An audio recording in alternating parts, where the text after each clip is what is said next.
Hey there, it's Nick. And it's Leah. Real quick thing before we get going. Please subscribe to our show and follow it. In whatever platform you're listening to us on. Yes, whatever app you're using right now, there's probably a plus button or a little bell or it says subscribe. Well, tap that, please. Just a quick little, and it makes such a big difference for us. We would really appreciate it. We really would. So please do that, and thank you. Thank you. And now, let's start the show. Yay! Hey everybody, it's Nick Leighton. And it's Leah Bonnema. And we had so many great questions from you all in the wilderness Ow! that we have a bonus episode. So here we go.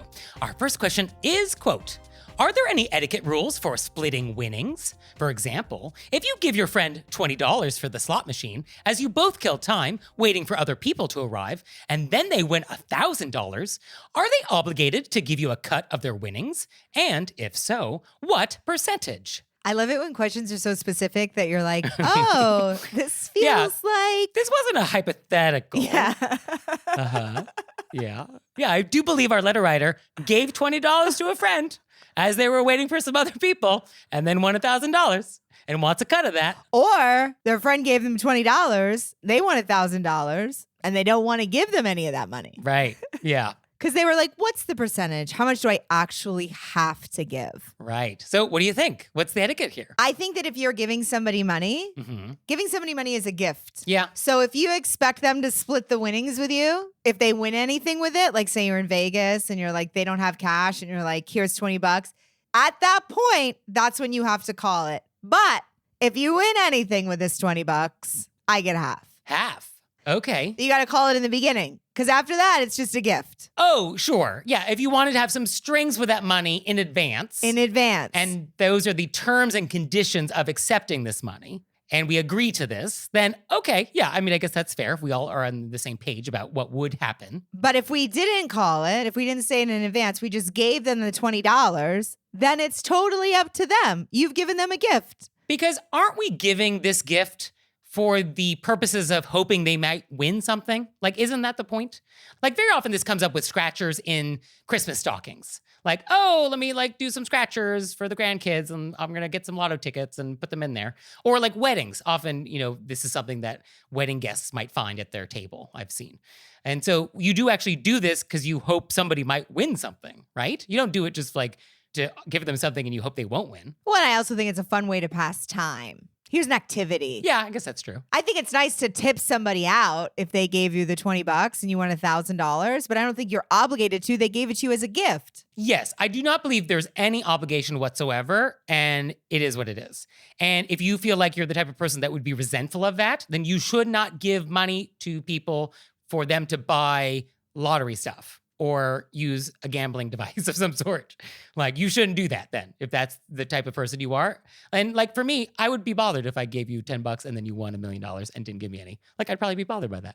So maybe I would know that about myself. How much of the $1 million would you expect if I won $1 million off your $10? I honestly would not expect anything. I feel like I would want you to do something that acknowledged the fact that I was instrumental in you winning that money, though. So I think depending on how much money you won, like, you're going to take me out to dinner. Are you going to maybe buy me something like maybe a little more extravagant than that? I don't expect $500,000, but to do nothing for me would feel a little bold. So I feel like if I gifted you something and you won, I would want that acknowledged in some way. And I think that would be my feeling about it. So for these people who won $1,000, I feel like if we were all together on the same gambling weekend trip and you gave me $20, I won $1,000, and we were still together this weekend, when we come to dinner that night, yeah, I'm going to pay for everybody's dinner out of this $1,000. I feel like that's what I would do with this money. Oh, it should be acknowledged. But I do think that if you're the kind of person that you're like, your friend just doesn't have cash and you're lending them cash, you can say, hey, I'm lending you the cash. If you win anything, I get to split it with you. But you got to say it up front. Yeah, to have strings with a loan or a grant, sure. Yeah, you can have some conditions on that.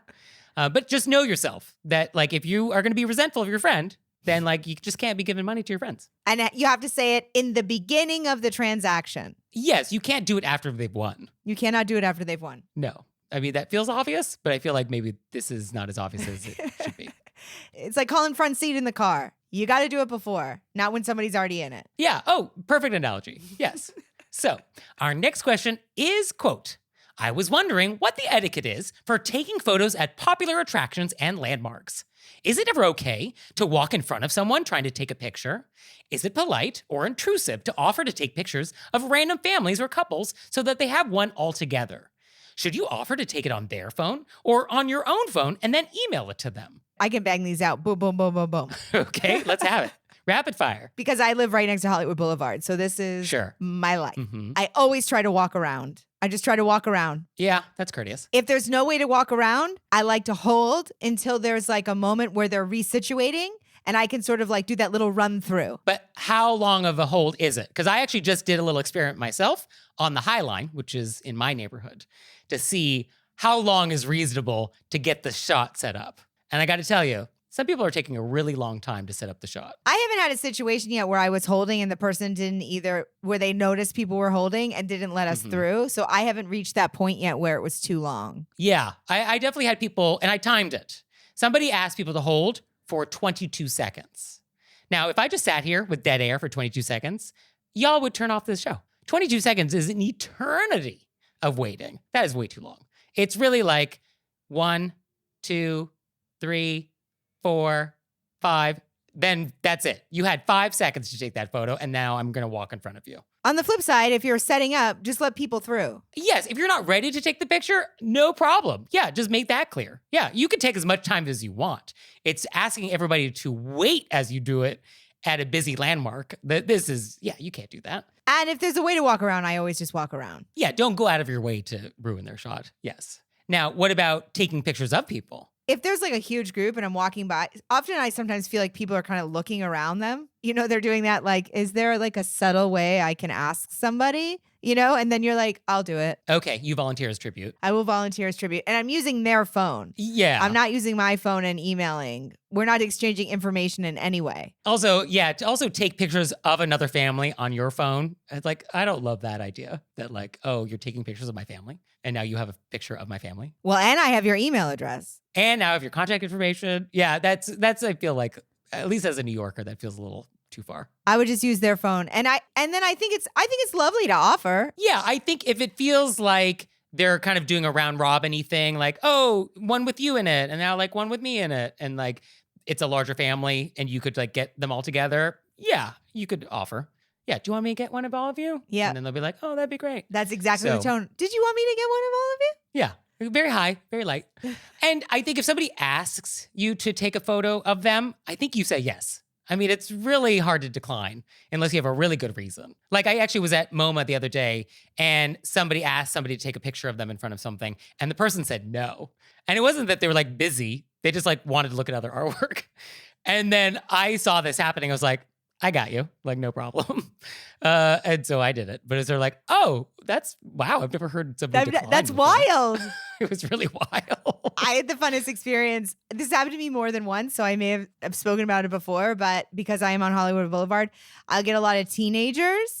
And then now you take one photo, you're walking. Hey, can you take, sure.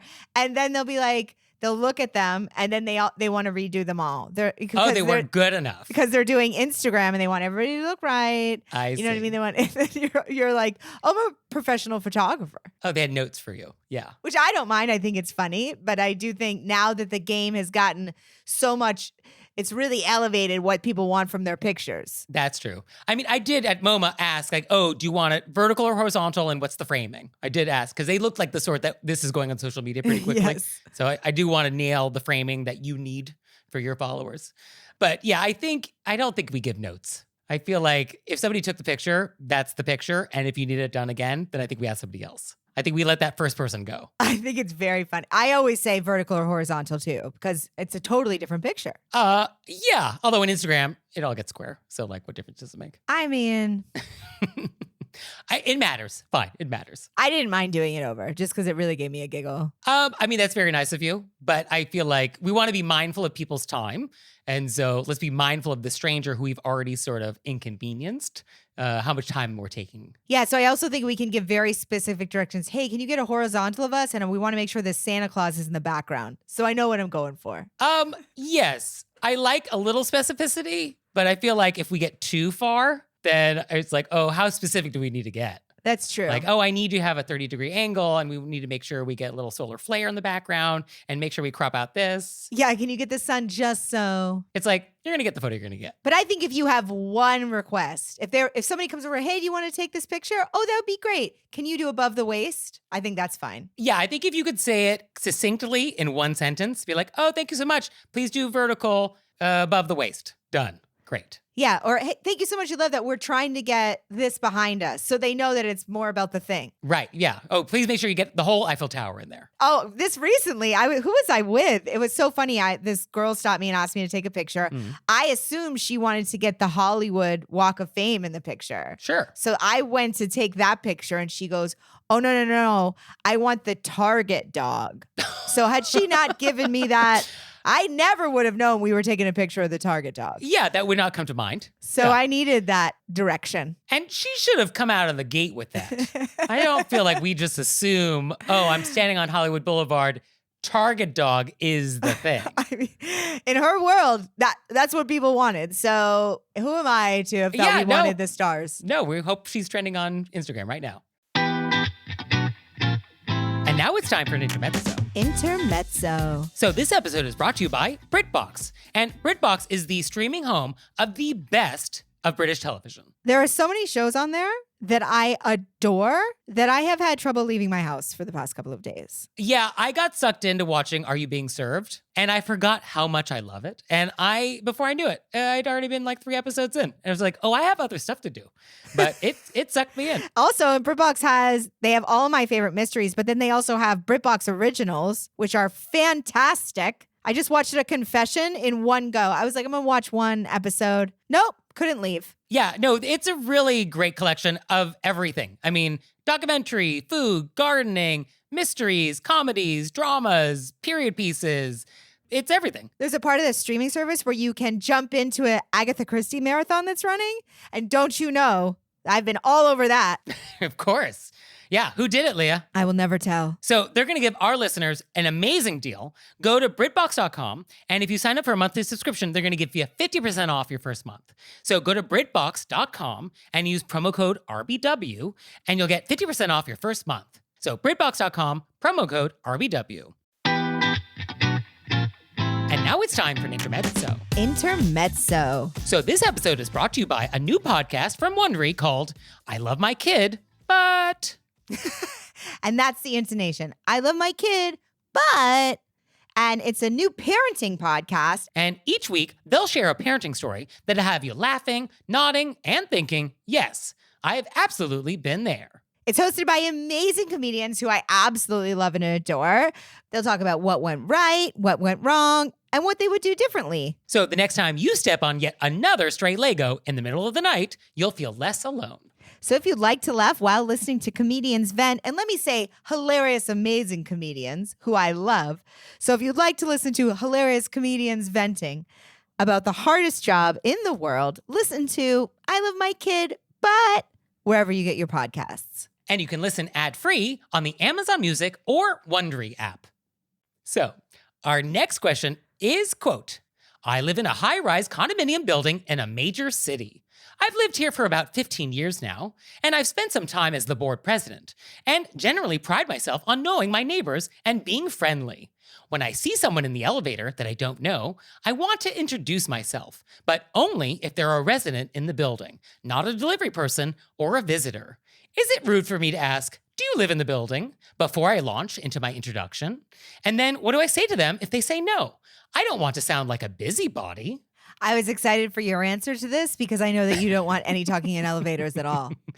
I mean, certainly there's that as a baseline. No, I mean, what I wrote down was, but you are, Blanche.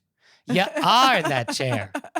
You are kind of a busybody. Yeah, you kind of want to know people's business. And like, that's fine, but just like own it. So I feel like if you want to know who's coming and going, I think you just say hello to everybody. And say like, oh, hello, I'm Lisa. I live on the 17th floor. And then leave it to them to be like, oh, I just moved into 9. Or like, I'm just visiting. Or like, this is a salad I'm delivering. And just like, let them have the conversation.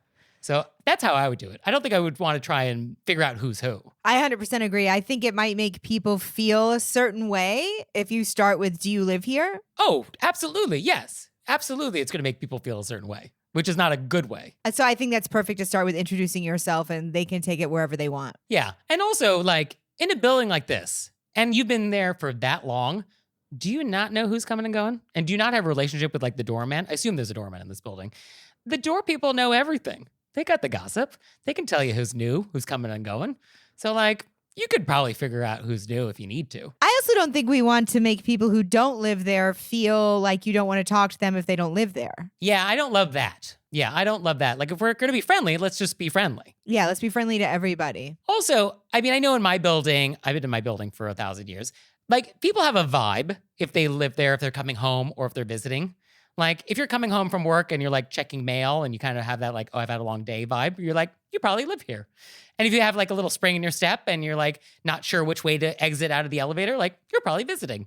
So like you can kind of figure out who's who too. Well, I also recently I was sitting out by the pool and there was a couple of other people sitting by the pool and a woman came out and introduced herself in a way to sort of be like, which one of you lives here? Oh. And the tone did not land well. Yeah. Because then it's sort of like, oh, I just want to see if you don't belong. Yeah, it came off that way. So I think that's what you don't, which I don't think our letter writer is trying to get that vibe. No. They want to see like, oh, I want to introduce myself to the neighbors. So I think just be wary because sometimes that comes off as something you didn't mean. Yes. No, I think our letter writer is not intending that. It's just like, oh, I only want to like bother sort of interrupting someone if they live here. And like, if they don't live here, then I would just want to leave them alone. I think that's probably more the vibe. I think that's of our letter definitely writer. their vibe. That's why I think you could just be like, hey, and introduce yourself. Or we can just not talk in elevators, which is my preference. So let's maybe do that. I knew that was your preference. That's why I was like, this is going to be a real short answer coming from Nick. Yeah, like, let's just not talk. No. So our next question is, quote, I live on a quiet, dead-end road in the suburbs, and sometimes when our friends come to visit, they will honk when they pull into the driveway. Just last weekend, we had friends visit and they honked not once or twice, but a quick beep, beep, beep, beep, beep when they arrived. That's 5 beeps. I find honking for any reason other than to avoid an accident obnoxious, especially in this quiet neighborhood. Is this acceptable behavior, or can I ask them not to do this? I think if you have a friend coming to meet you, Mm-hmm. you can say, hey, when you get here, can you just text me that you're here? Because what is that called when it's like a silent, no honking neighborhood? I think most neighborhoods people want to live in. Yeah. I don't know. Is there a specific term for this? No, there's signs. I'll see signs places for like a no honking. Okay. Residential area, no honking. Okay. I think you can just say if your friend comes, hey, when you get here, can you text me? Because and make it very non-judgmental and just you're giving them information. It's a non-honking area. Or, I mean, do we even need to text? Like, you've already showed up to my house, so like, just knock on the door when you get here. Maybe they don't want to get out of the car. I think they don't need a text. They obviously know when someone's in their driveway, but that way you're letting them know. If you feel the need to let me know that you're here, don't honk, text. The thing I was thinking of, let's just throw the neighbors under the bus. You know, just make it a neighbor thing. Like, oh, we have neighbors that are very sensitive to noise. So like, when you come, like, don't honk. Just like roll up silently. But I think we don't need to announce it until somebody's coming. Like, I wouldn't go back and text everybody who's ever honked and say, hey, moving forward. Oh, right. Yes. No. I would wait until it comes up again. Yes. We don't want to make it seem like the last time you came, this was a problem. So I want to remind you not to do that the next time you're invited, which is not now, but just like when you are in the future, just like so you know. Because I'm still thinking about it and it makes me dislike you. Yes. Yeah, I think we want to say it in a way that's obviously value neutral, not judgmental, and does not reference the past. Yeah, I think that's key. It's just like, oh. Yeah, it's just like when you come this time. Yeah, when you come, just, text me when you get here, or like, don't honk if you can because, it's a quiet neighborhood and so want to be mindful of the neighbors. I mean, that sounds perfect to me. Yeah. So is this acceptable behavior? I mean, of all the etiquette crimes, some friendly beeping, it's not the worst thing in the world. But can you ask them not to do it? Yeah, absolutely. Boom. Beep, beep. Boom. So our next thing is a bonkers etiquette story. So I have been asking all of you to send me your most bonkers etiquette stories. And we've gotten some great stories. So please keep those coming because, it's a highlight of my inbox. So if something's happened to you that has been bonkers, please write it down, email it to me. Would love to see it. And so for today, it is, quote, Some years back, my husband and I were living temporarily in London. His stepmother, who had always been a bit of a challenge, called us to inform us she'd be visiting from Canada. Not asking, telling. We thought we were being very polite in quietly tolerating this and said it was fine. A few weeks before the visit, I get a call from a strange woman to ask me about my precise address. It turns out his stepmother had invited a friend of hers, whom we'd never heard about before, let alone met, and her daughter, to come stay at our apartment with us at the same time. You can imagine this poor stranger's discomfort when she realized I had no idea what she was talking about. We had a polite yet direct conversation with my stepmother-in-law to let her know that our flat was very small and there wasn't any room for her friends. The call ended with her in a bit of a huff. The day of her visit arrives and she no-shows. Never called and never emailed to let us know she wouldn't be staying with us after all. When I think of someone inviting two strangers to stay in your home without asking you first, I just hear Leah saying, "Who does that?" I mean, this is bonkers. Bonkers! This is a bonkers etiquette story. Like, what is happening here? It was already bonkers to start with. Yeah. Just being like, this is when I'm coming. Any major city, you know the apartments are small. I'm just coming, showing up. Yes, to invite yourself is always rude. So, like, right there, oh, it's trouble. We started up and then we next leveled it. I mean, that is a next level. Yeah, I'm going to invite people you've never met and not tell you about. And they're going to call you asking you for your address. Oh, and I gave them your phone number. So that's fun. Yeah, just like give my phone number out. Oh, give me information to everybody. And then when I tell you, hey, you can't, don't invite people that, there's no room for these people that we don't know, that we didn't even know you were inviting at our apartment. And then you get mad at us. Yeah. And then don't tell us that you're not coming when we've obviously made plans. I mean, what icing on the cake? Yeah, just a no-show at all.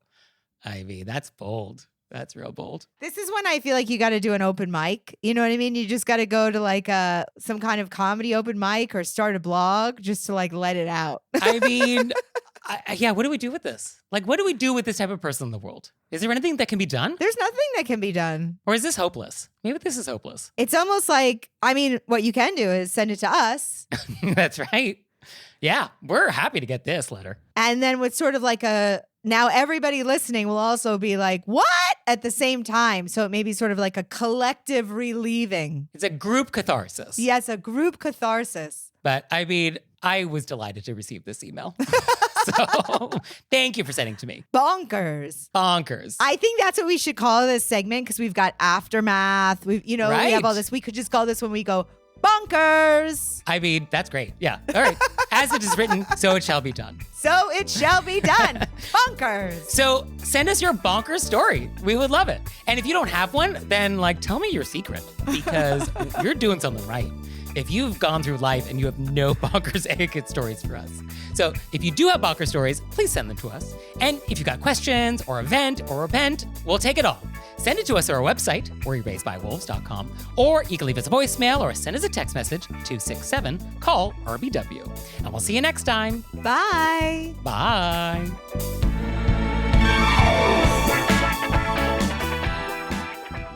Oh, Leah, one more thing. What? Have you signed up for Patreon yet? I have. Me too. You out there, have you signed up for Patreon yet? No? Well, go to our website, wereeraisedbywolves.com, click on monthly membership, check it out, because we would really appreciate it if you'd support our show. We love your support. We would. So please do that, and we'll see you next time. Bye. Bye.